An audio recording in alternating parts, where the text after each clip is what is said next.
Welcome to Financial Issues, where we join reality with truth, helping you make the most of your money by honoring God with your investments. Now listen in as we give you the practical tools and advice you need to become a biblically responsible investor.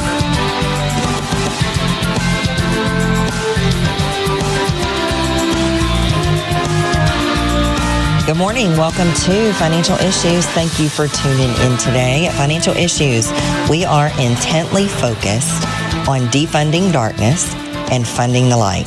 Defunding darkness means that we help you screen out the companies in corporate America that are using shareholder dollars to fund ungodly agendas like abortion, pornography, the LGBTQ agenda, and so much more.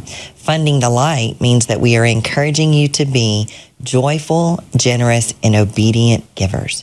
So we hope that you will glean some wisdom from us today on the show as we delve into several different topics. On today's show, we are going to focus on answering a lot of the questions that have been coming in, and we'll get you some answers to those. We do have a partner conference call today. So if you are a partner, and we hope that you are, you should have gotten an email alert with a phone number to call in. That's today, Thursday, April the 10th at noon Central Time. You can call in for the live partner conference call. If you can't join us live, you can always listen a little bit later. We usually get the recording posted within a couple of hours after it's over, so you can listen at a different time if you can't join us live. But just make sure that you tune in for that. We did release the new website lately. We've released some new asset allocation models. There are several changes out. We've gotten many questions in, and we're going to focus on partner strategy. We'll do a little market update, economic update, and but we'll focus mostly on how do you use the new website, the portfolio tracker, and everything else to integrate the strategy in your portfolio. We're also going to get some encouragement from the scriptures today, as always, with the stewardship verse of the day, and it comes from Proverbs 119:165. So, Seth, you want to get us kicked off with some of these questions? Yeah, I'd be glad to here, Shana. Let's start it off with Nancy. Good question from Nancy saying, what is different with E31 than other companies that continue with DEI? So some companies that aren't considered buys because of their DEI stance. And then there's this one. What do you think, Shana? You know what? I think I put that in there, and that's the wrong call number. It's CS24. Yes, that's right. CS24. Yep. My fault. No, that's okay. Okay, so we're clear on that. Yep, all good. So this company has sort of doubled down on their DEI policy while everybody else is jumping ship on that. But although DEI policy may be bad in a lot of cases for business, I certainly don't agree with it. I don't think it's fair. I think it fosters and promotes a culture of reverse discrimination against some groups, but it has not proven bad for business yet for this company or bad for the stock price. But it's not a BRI issue. So the company's DEI initiatives that we're talking about are designed to foster an inclusive environment that attracts and retains top talent.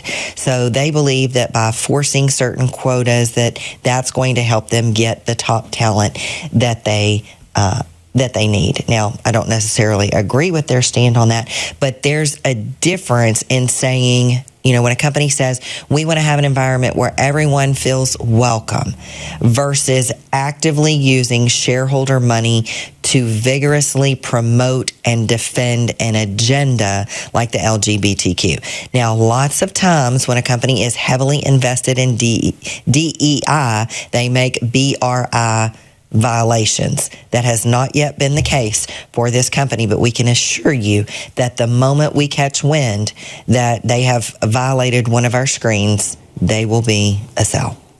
Awesome, Shana. Yeah, it's great stuff. Next one up is Angelique. Angelique is 51 years old, and she's saying, "Hi, Shana. My husband is 46 and the main source of our income. We invested 10 years ago in a particular fund that I'll let you mention if you want to, Shana, at the current value of $15,000. I want to invest in the FISM growth model. Should I take all the money in this fund and reinvest in this model, or just add this fund to my growth model portfolio? And if added to the portfolio, what style, sector, and industry should I select for this?" Okay.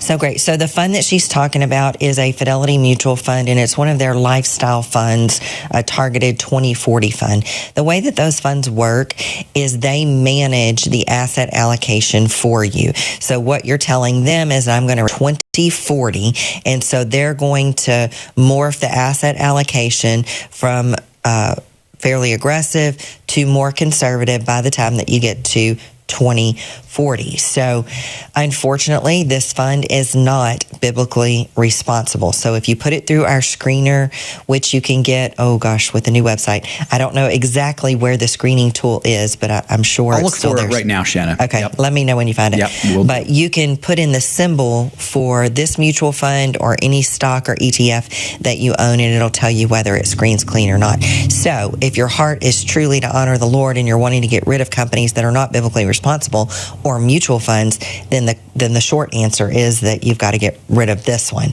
The other issue with funds, now we do have two models that you can pick from. One is what we call our FISM model. That's where you build your own portfolio from mostly individual securities from our buy list. The other strategy is a less hands-on strategy where you use mutual funds and ETFs to build out a portfolio for you. The majority of the funds there are going to be from the Timothy Plan, the funds and the ETFs there, because the Timothy Plan is dedicated to biblically responsible investing. So Timothy Plan is a fund family, just like Fidelity is a fund family. So what you'll notice is that if you're trying to add that particular fund to your portfolio, to your portfolio tracker with us, you're going to have a really hard time doing it, because not only is it not biblically responsible, that makes it not fit in with our strategy, it's the kind of fund that it is. So we help you put together your own 2040 or lifestyle fund with our asset allocation model. So it just doesn't fit. So it's not going to have a style. The style will actually change every several years as you get closer to retirement. So it will go from a growth fund in the early years to a growth in income fund as you get closer to retirement, eventually to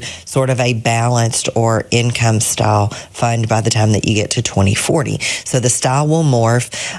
It will be made up of many different sectors. The mutual fund managers get to pick and choose which sectors and which individual companies they invest in. So it just is sort of an outlier. Yep. So it is the strategy, or you use our strategy. Good stuff. And Shana, you had asked where the evaluator tab is. So it's pretty much the same place, folks. Resources tab on the main part of the website. Just go down to evaluator. That's our screening tool there. Right. Absolutely. Yeah. Awesome. All right. Next one, Shana, is Denise. And Denise is 67. She's asking, within each sector, what percentages of the entire portfolio should each stock occupy, or each position occupy?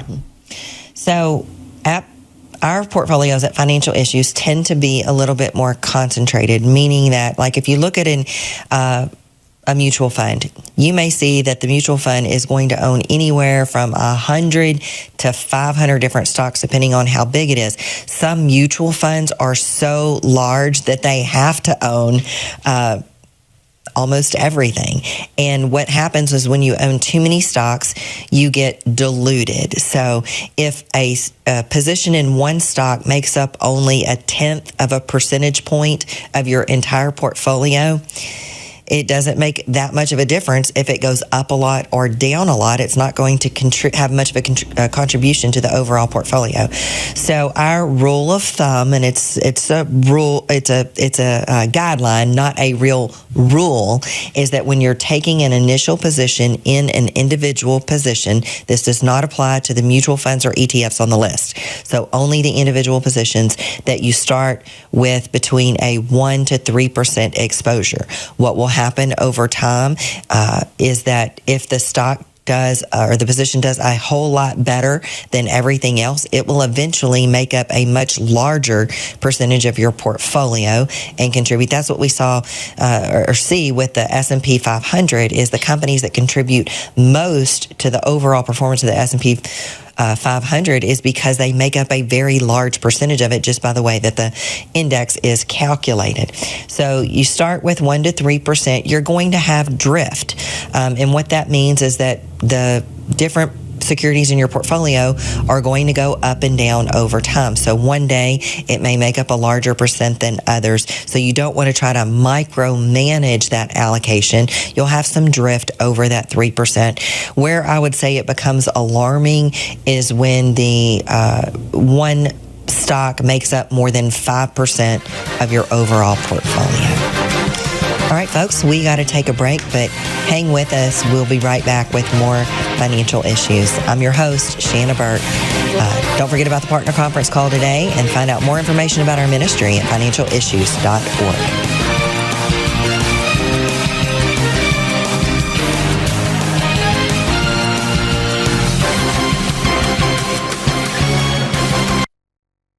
There are moments in life that define us. Choices determine the courses we take.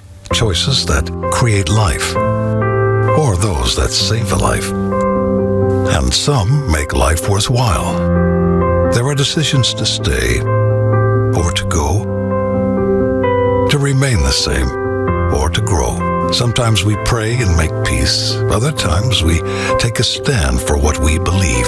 In celebration, mourning, triumph, and defeat, we are invested in every decision we seek. Despite differences, we have one thing in common, the desire to do all for the glory of God. Keep your wallet aligned with your heart and your investments in harmony with your faith. Timothy Plan, biblically responsible mutual funds, ETFs, and retirement plans. Before investing, carefully consider a fund's investment objective, risks, charges, and expenses contained in the prospectus available at timothyplan.com. Read carefully before investing. Kids need the hope of Jesus. There's so much loneliness, brokenness, isolation, and bullying. Now, you and I, we have the opportunity to do exactly what Jesus said, to go and make disciples, right where they are, right inside their public school. The Lord has been building the impact of Crossroads Kids Club, and we ask for your help to pursue a vision of greater national expansion. To join us, visit reachourschools.com. That's reachourschools.com. Hi, this is Shana Burt, the host of Financial Issues. The Financial Issues family is so blessed to have saved tens of thousands of babies, all thanks to the generous support of you, our listeners and viewers. For $140, you can sponsor 5 ultrasounds. Please go to preborn.org, that's preborn.org, or financialissues.org and click on the Preborn logo. Save a baby, save a life. Securities offered through G.A. Reppel & Company, a registered broker-dealer and investment advisor, member FINRA and SIPC. Opinions expressed by Shana are hers alone and are for informational purposes only and do not necessarily represent those of G.A. Reppel or the outlet on which you are listening. You should consider how the information applies to your situation prior to personally implementing it and consult any financial professional you work with to make sure it's applicable to your financial plan. Welcome back to Financial Issues. Thanks for sticking with us today. Well, we're going to continue in this vein. We've got a lot of questions that have come in, and we want to get you some answers. So where are we, Seth? Well, let's do Brandon's next here, Shana. And I think somewhat of a similar question to Denise's that we closed the last segment with. So Brandon's 24, faithful listener. Good to see him here. He's saying, hi, Shana, can you explain a little bit more on your views in regards to over-diversifying? In my way of thinking, so long as a stock is a good company and at a good price point to buy, it wouldn't matter how many different positions I have, but you know way more than I do, so I'm sure you have a good reason for why you say to limit the number of companies we own. Thank you in advance for your explanation. What do you have for Brandon, Shana? Yep. So I did speak a good bit to that when I answered Denise's question in the last segment. If you missed that, maybe you want to go back and listen to it. And for everyone listening, the way to go back and listen to it is to get our podcast or our phone app.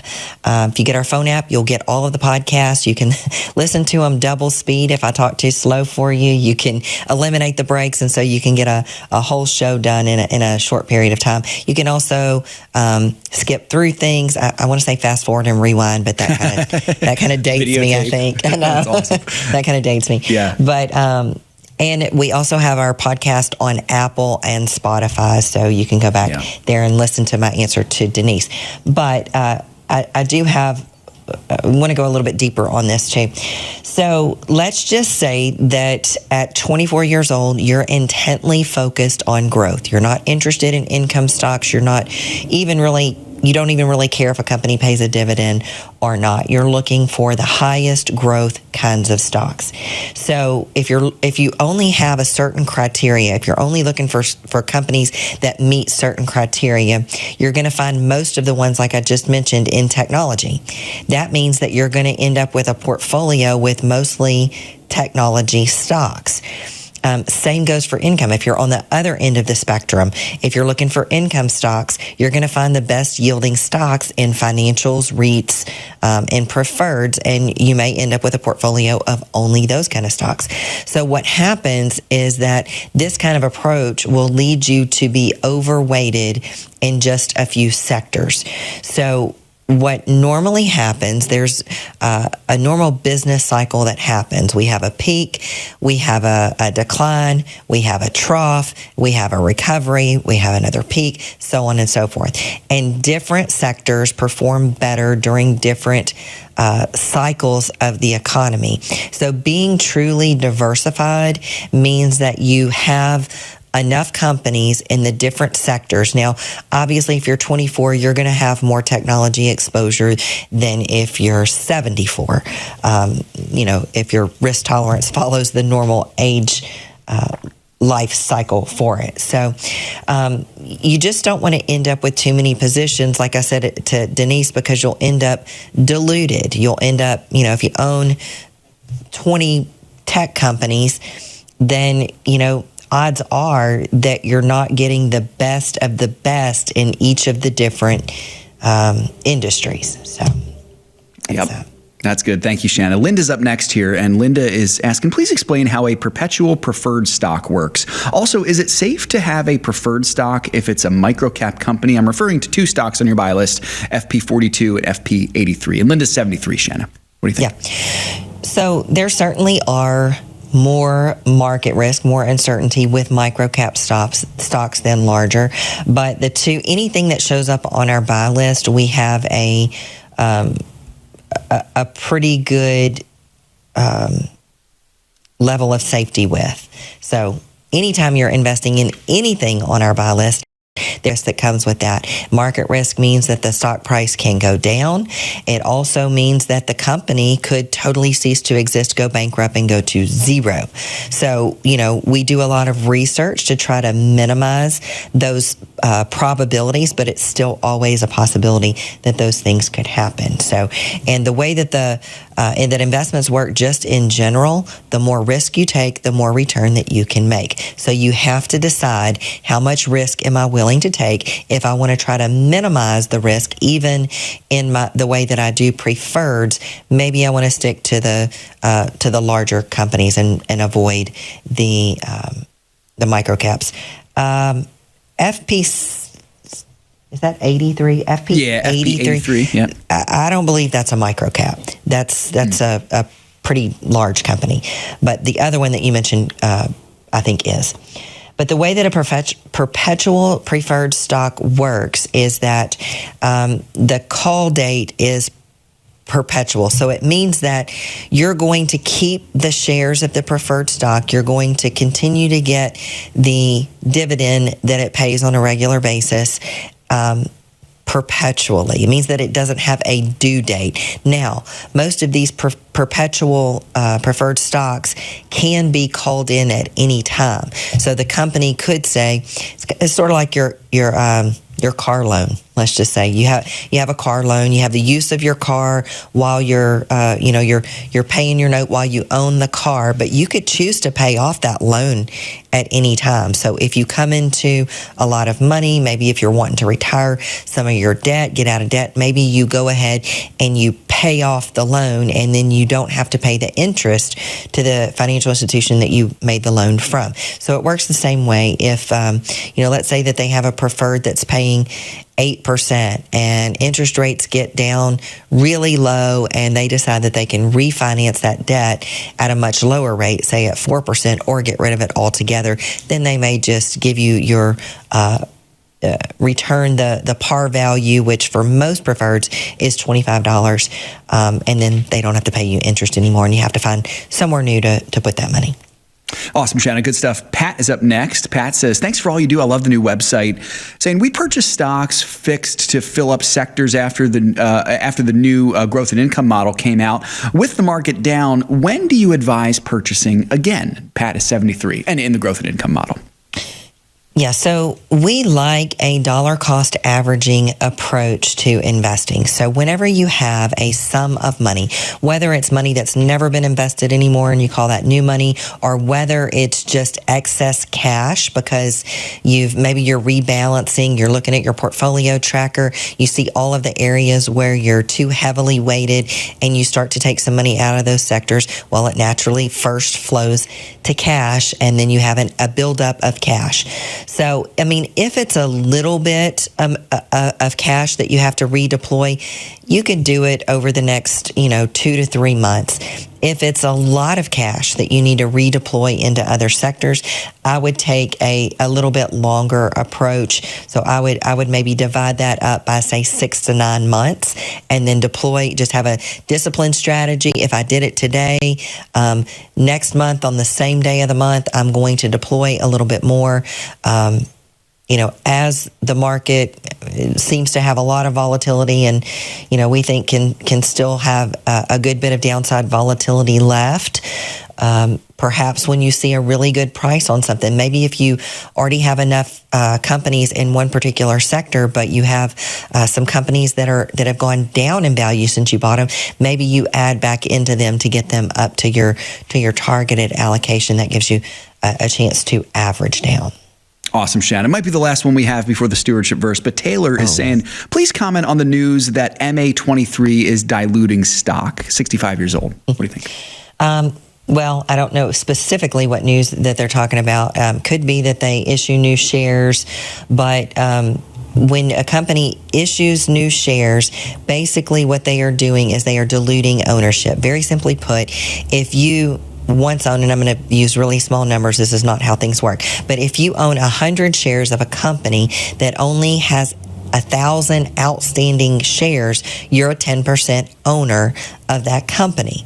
Now, if that company then issues another 1,000 shares, and there's 2,000 shares out, and you didn't purchase any more shares, you're now only a 5% owner of that share. So the ownership percentage that you have in a company determines how much of their profit or return you get back. So as a 5% owner, you get 5% back. As a 10% owner, you get 10%. Your share is 10%. So the idea that is when they issue shares is that the company is going to raise capital to do certain things that will hopefully make the company and therefore the stock more valuable in the future. Awesome stuff, Shana. I think we need to shift gears, right? Yeah, I think so. I think it's probably time to. Yep. All right. Stewardship verse today comes from Psalm 119, 165. Great peace have those who love your law, and nothing causes them to stumble. So in turbulent times, when peace is eluding us, this is a great scripture to ponder.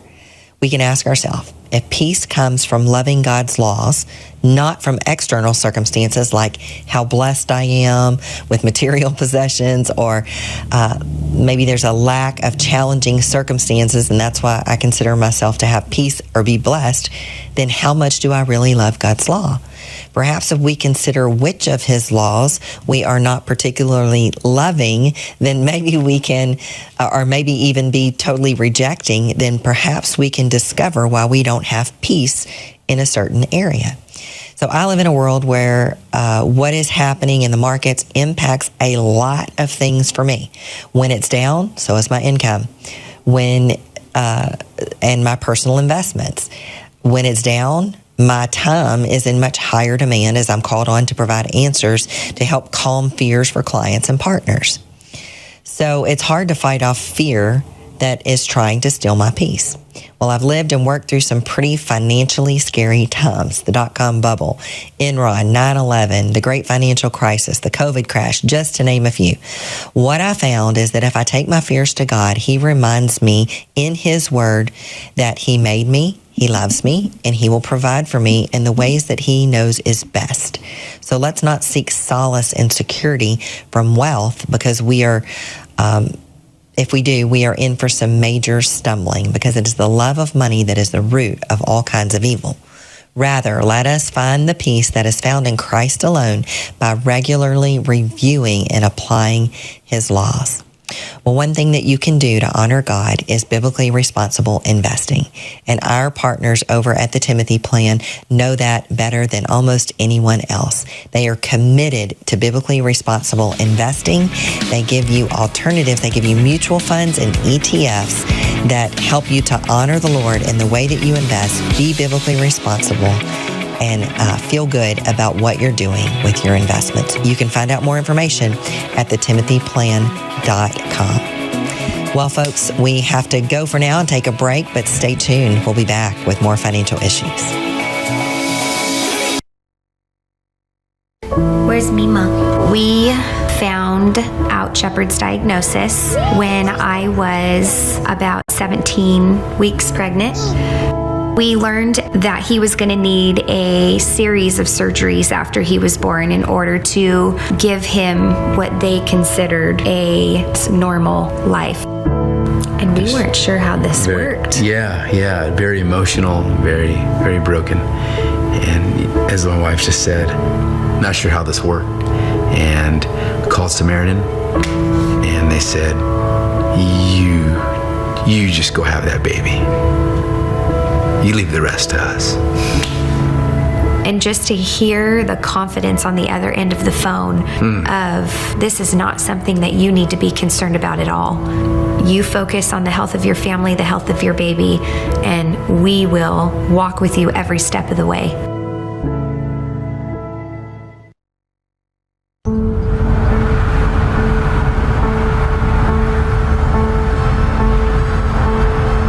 I want to make a point. No matter what happens, I'll always be there for you. I know.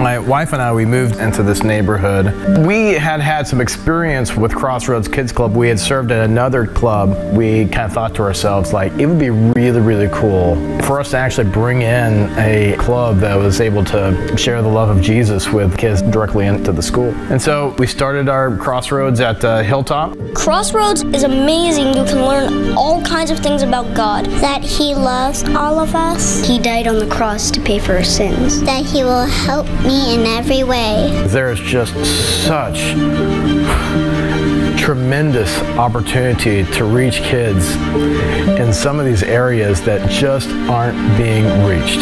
Sometimes I pray every night. When I feel alone sometimes, God is right there sitting next to me. I can rely on Him no matter what happens. To learn more about Crossroads Kids Club and how you can get involved, visit reachOurSchools.com.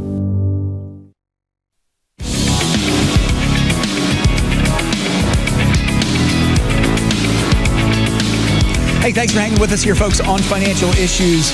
Boy, a busy day today. If you were looking at the markets yesterday, they're just so calm and predictable, aren't they? Obviously, that is sarcasm. We'll get to that in just a moment here. But I'm grateful for each of you joining us today. So many of you are on our live chat on financialissues.org/live. Good to see some new people on the chat as well. We had a question yesterday from Matt in Georgia, and I see Matt on there once again. I know Matt's a new partner. So, Matt, great to see you, brother, as well as Brian in Virginia and Judith in Texas, John, Brandon from Pennsylvania. Brandon, I haven't seen you on the chat before. Welcome. Dean from Oklahoma, John from Alabama, of course, Lisa, a regular from Texas, Lieutenant UJ from Indianapolis, always a good friend, Ben and Daniel. Great to see all of you on the chat this morning. So good to be here. Did want to remind you, we do have a conference call today, folks. I'll be saying that several times during the show. I don't want you to miss it. Conference call today, 1 p.m. Eastern Time, 12 Central Time. 1 p.m. Eastern Time, 12 Central Time. You can find the call-in information and the access code, all that stuff that you need in your email inbox. You should have gotten an email. It's also on the conference call page on the Financial Issues website. Now, this is for partners only, okay? So if you're not a partner, you cannot join the conference call. However, you can become a partner even up to the minutes right before the conference call. And if you join and your partnership gets immediately processed, then you can join the conference call today. So consider doing that if you're not a partner. We also have something, folks, that is not just for partners, but for everyone. We have our Financial Issues Bible Study. I have the privilege of leading that every Friday. We have that tomorrow morning, 6:30 Eastern Time, 5:30 Central Time. There is a feature just for partners. If you're a partner with the ministry, you can listen to past Bible studies on the Bible Study Archives page, but anyone can join the live Bible study. So we'll be in Daniel 3 tomorrow. I'm looking forward to it, and I hope you all will join us for Bible study. All right, Sam, let's get to the big news from yesterday that caused the markets to celebrate in glory. Wait, did something happen? I'm not aware of this. It was what crazy. Happened? Not much happened yesterday. No, the tariffs were announced that they would officially be paused. Sam, what can you tell us about this? Yes, this is exactly right, Seth. So President Donald Trump yesterday announced a 90-day pause specifically for his reciprocal tariffs, citing the fact that more than 75 countries are now coming to the table to negotiate. So what this means is, for now, these countries will be only subject to Trump's 10% baseline. Also, by the way, sector-specific tariffs, such as those on cars and in the future semiconductors and pharmaceuticals, those are still in effect. But still, this is a big deal because those major reciprocal tariffs are now off the table, at least for right now, except for one country, and that would be China, which Trump instead slammed by raising rates to 125. Treasury Secretary Scott Bessent laid out the details yesterday. Here he is. Do we have that clip? Oh, hang on. Here's Bessent. We saw the successful negotiating strategy that President Trump implemented a week ago today. It has brought more than 75 countries forward to negotiate. It took great courage for him to stay the course until this moment. And what we have ended up with here, as I told everyone a week ago, in this very spot, do not retaliate and you will be rewarded.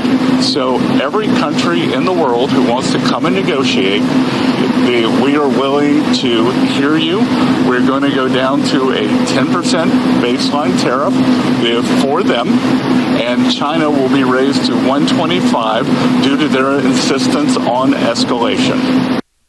If you remember, Seth, just about every day since these tariffs were announced, Scott Bessent was coming out on TV saying, do not retaliate. Please do not retaliate. And yet there was one country that just could not listen, and that was China. In fact, Bessent goes on to say that perhaps the whole goal of all of this was to goad China into raising the tariffs and then end up isolating them from the rest of the world. Here he is again.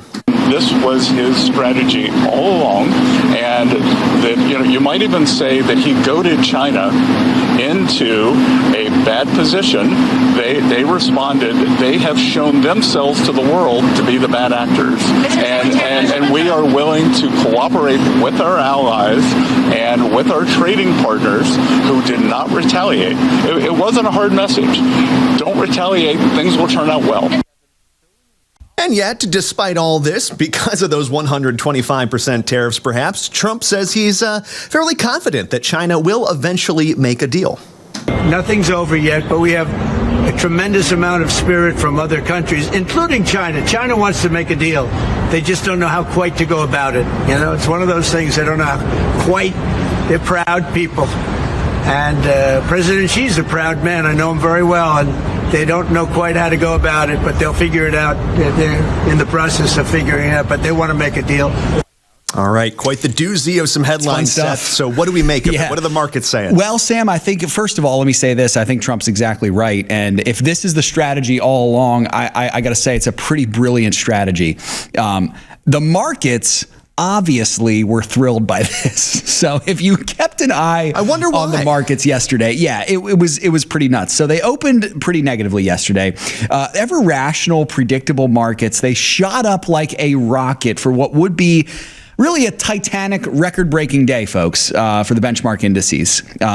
Sam, I'm reminded of the quote from, I think it's the first Jurassic Park movie, where Jeff Goldblum's character is like, life finds a way. The markets find a way. They do. They just find a way to come back. It's ridiculous. I hope none of you panicked in the last 6 days and you just understood the markets are going to do this. They're going to go down and then they're going to shoot back up. And even today, we're going to see in a minute, they're opening back down again.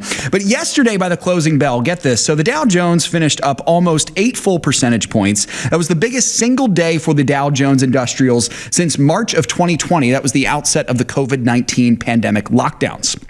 The S&P 500, meanwhile, that one finished 9.5% positive. That was the largest single gain in a day since the financial crisis of 2008 for the S&P, and the third largest day of gains since the Second World War for the S&P 500. Absolutely ridiculous. Meanwhile, the NASDAQ composite was a whopping 12.1 percentage points positive. That was the biggest single day in almost a quarter century for the NASDAQ since January of 2001, and the second biggest day in its history. So you talk about a record-breaking day yesterday, Sam. The markets were thrilled with this news. And it's funny, folks. Sam and I were talking about this before the show. Nothing is different than when Trump first came into office 2.5 months ago. There's nothing that's different. It's just there was the threat of bad news and then good news to follow to get back to the point where there was nothing different. And now the markets are thrilled. Right. Investors, it's not like the valuation of these companies has changed at all. This is basically a giant sigh of relief. So when that breath comes out, you're seeing that come up in the same way. So it's amazing. It really is crazy. We saw some crazy stats yesterday. During yesterday's session, there was an unusual trading volume of around 30 billion shares. It was the highest level in history, as per records dating back around 18 years or so. Mag 7 making $1.5 trillion in one day. Just crazy stuff. The pre-markets were down, as we mentioned this morning, and they've opened actually.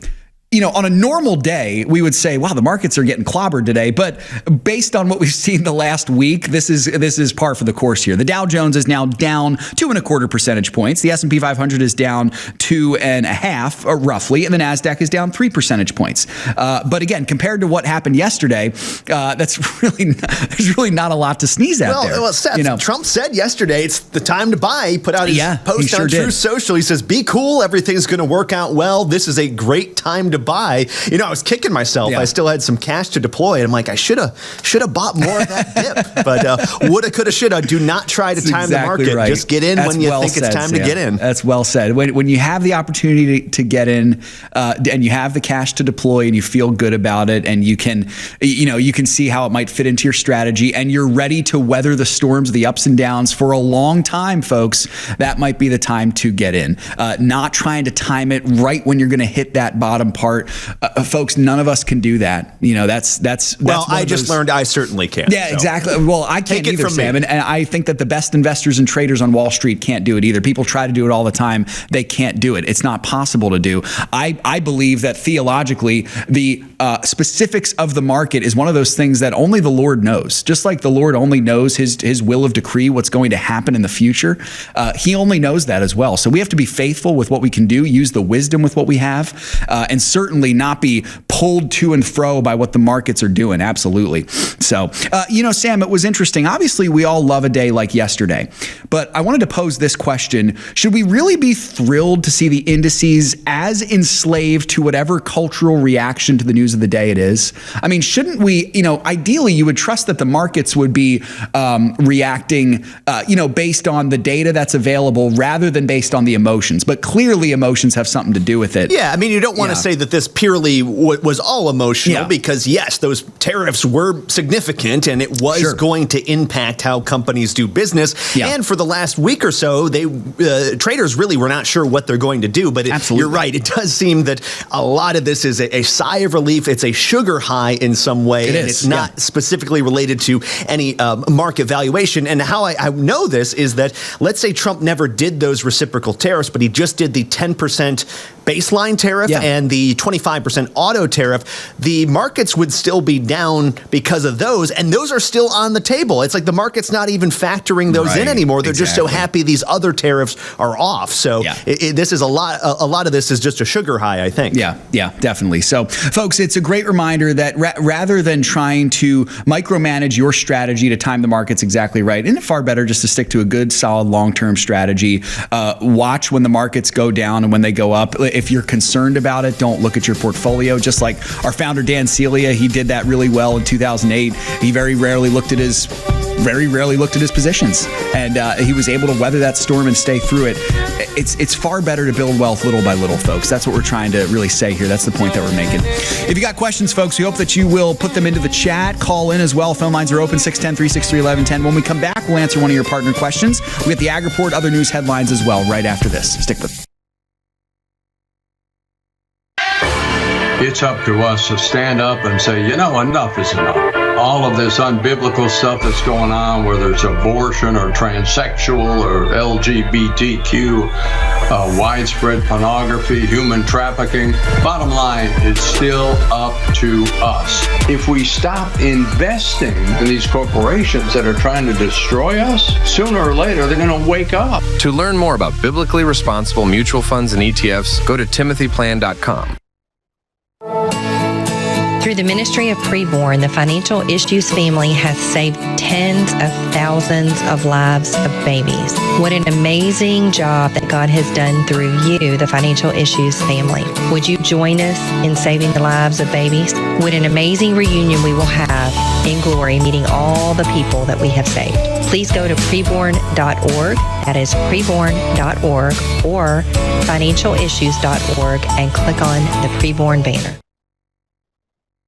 What separates Crossroads Kids Club from other ministries to reach school-age children? What sets you guys apart? First of all is our connection with local churches. We mobilize, equip, train, support local church partners. We're right inside the schools. There's a number of ministries that try to serve public school children outside of the school, but we're able to be right there on the campus. Another key thing is just our values. Our highest value is actually relationships. And so we're not a ministry that's driven by a lot of fancy technology or flashy stuff, but rather getting adults who love Jesus and who love kids to sit on the floor with a group of kids, to listen to them, to love them. So I would say the relational emphasis and the simplicity of the model is actually something that makes Crossroads special as well. Help reach kids with the hope of the gospel. Visit reachourschools.com. The opinions and recommendations expressed on this program do not necessarily represent the opinions of the station or any of the program sponsors. Additionally, all products or services offered by the program sponsors may not be known by the program. Folks, again, you got to join us on the Financial Issues live chat. Judith, I see your question there. I appreciate that. I'll tee that up for Shana tomorrow. I'd love for her to have the opportunity to answer that one. Also, failed to mention Keith from Oregon. Good morning to you, Keith. Thanks for saying good morning. I haven't seen you on the chat before. Up early in Oregon. What is it, 6:45 over there right about now? So thanks for getting up early and joining us, brother. It's That's great dedication. to have you. I always love, Sam, our West Coast crowd. First of all, because there is a remnant on the West Coast. You know, it's notorious, especially California, for being a relatively godless liberal place. But man, there are a lot of financial issues listeners out there. Well, it's because it is a godless liberal place. So they're like, I'm grasping for anything to get me out of here. Absolutely. I always got a kick too out of, I would get some people every so often join the Bible study at 3:30 in the morning. And I'm like, if you're getting up at 3:30 in the morning to listen to me, God bless you. You Give don't have a sticker. That's right. We need a special sticker. Absolutely. So good to see you guys there on the chat here. Let's get to this partner question we got, Sam, from our friend Carol Lee. What is Carol Lee saying this morning? Hang on, let me pull that up right here. So Carol Lee says, howdy, Shana and Seth. I guess just Seth today. She says, not sure if I just missed the stocks on the buy list, but do you have any stocks in the steel or coal mining industries? Thank you so much. Carol Lee, good question. Great to hear from you. And yes, we do. Right off the bat, I can tell you, check out E10. It's currently on the buy list. There are also some steel companies currently on the broad list, so you can check those out as well.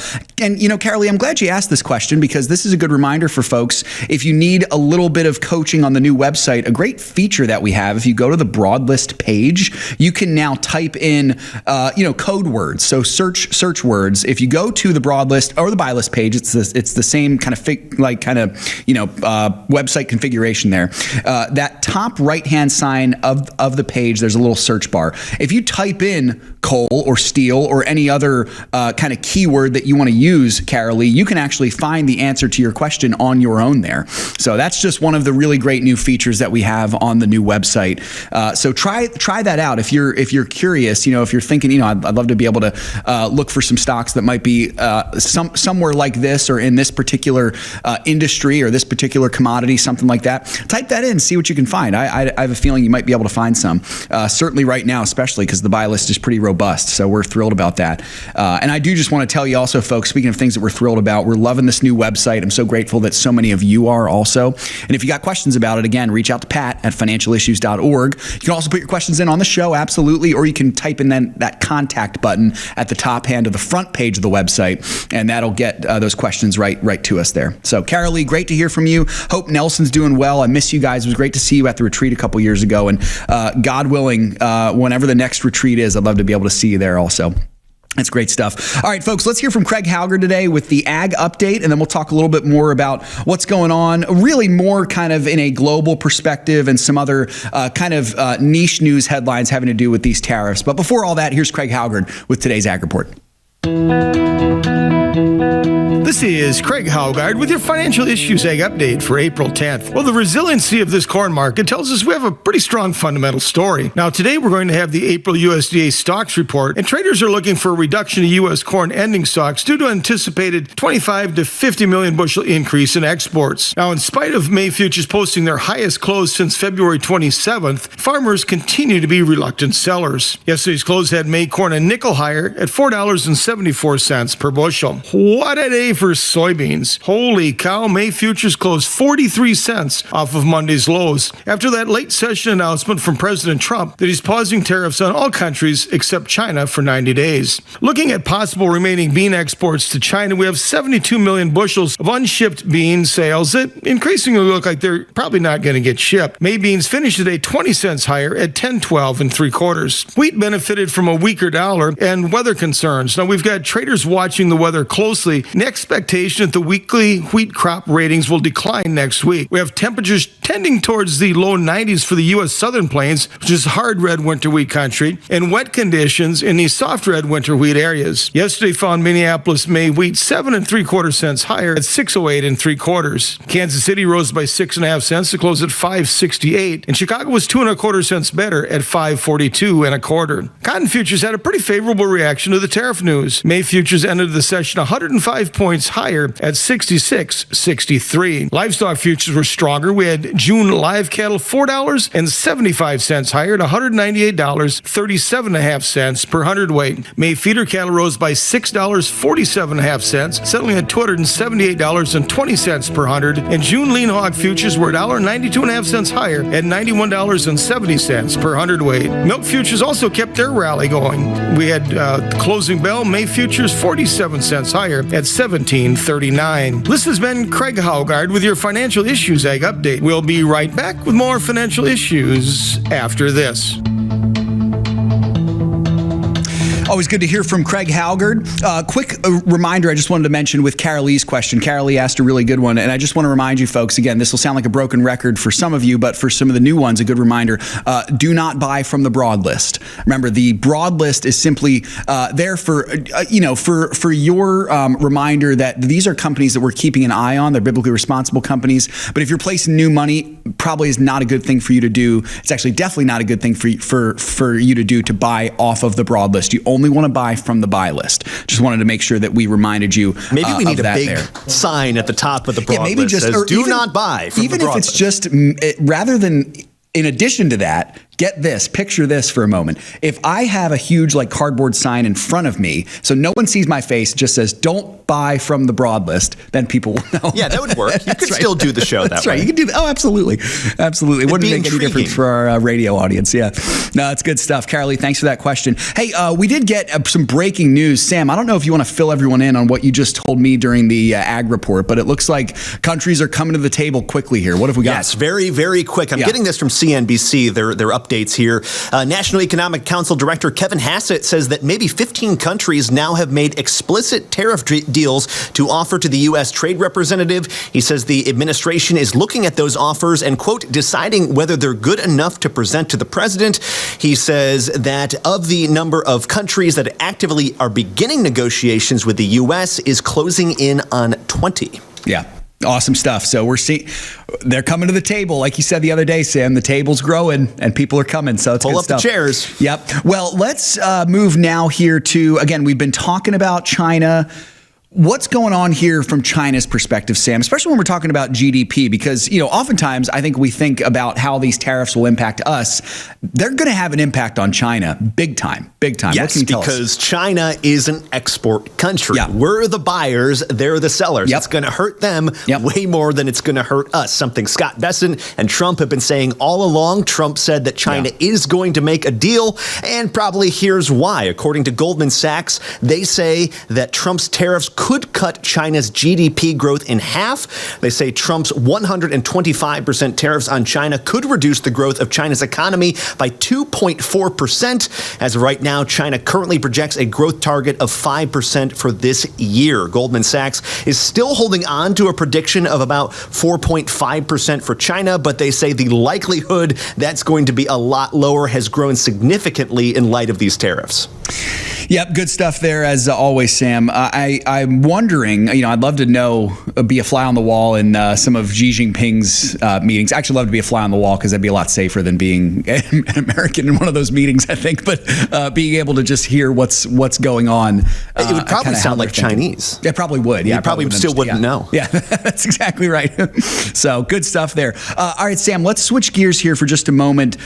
Certain industries could be impacted by these tariffs. One of them is the pharmaceutical industry. What can you tell us about this? Yes, so it's very important to remember that the only tariff that Trump has taken off the table is these reciprocal tariffs for the next 90 days. Yeah. 10% baseline tariff is still in play right now, and sector tariffs. Right now, the only sector tariff we have is on on car imports, but others are coming. Trump has talked about semiconductors, but he's also talking about pharmaceuticals. And earlier this week, he said that tariff is going to come very, very soon. So here's Donald Trump. But we're going to tariff our pharmaceuticals, and once we do that, they're going to come rushing back into our country because we're the big market. The advantage we have over everybody is that we're the big market. So we're going to be announcing very shortly a major tariff on pharmaceuticals, and when they hear that, they will leave China, they will leave other places because they have to sell. Most of their product is sold here. Speaking of China, by the way, Seth, according to the Atlantic Council, U.S. imports of Chinese pharmaceuticals have grown by almost 400% since 2020. Yeah, so a big impact there for sure. You know, Sam, it's a little bit of just a general connection here. You know, when we talk about the pharmaceutical industry in general, I can't let that go without reminding our friends about Samaritan Ministries. Samaritan is so good. If you're looking for some of that protection from the big pharma industry and you're looking to really kind of take back control of your health care, it really isn't health care, it's health sharing, Christian health sharing. Samaritan Ministries is the place to go. You can check them out at SamaritanMinistries.org. I'll tell you right now, my wife and I are in the midst, we're coming to the tail end of getting the reimbursement checks for Josiah's hernia surgery that he had back in December. I know many of you were praying for that. And I cannot count actually how many cards of encouragement and prayers we've gotten alongside the money to be able to pay for that. It's been just such a double gift. So yeah, you got to check them out, SamaritanMinistries.org, folks, SamaritanMinistries.org, or maybe SamaritanMinistries.com. Let me get this right here so we know. No, it is .org, SamaritanMinistries.org. Org.com, yep. You know, that's it really messes with you. Absolutely. So SamaritanMinistries.org, place to go. And folks, let me tell you also, I appreciate each of you so much today. It was great to be here on the show. Conference call today, 1 p.m. Eastern Time, 12 p.m. Central Time. Again, conference call today. You can find the information on the conference call page or in your email inbox. You should have gotten an email in the last several days giving you the call-in number, access code. Please join us today to hear Shana's wisdom going into a little bit more depth on that conference call. God willing, folks, we'll be back tomorrow. Until then, remember, it's all His. Let's be found good and faithful stewards. We'll see you next time on Financial Issues. If we ever forget that we're one nation under God, then we will be a nation gone under. Thank you for joining us. This has been an FISM production.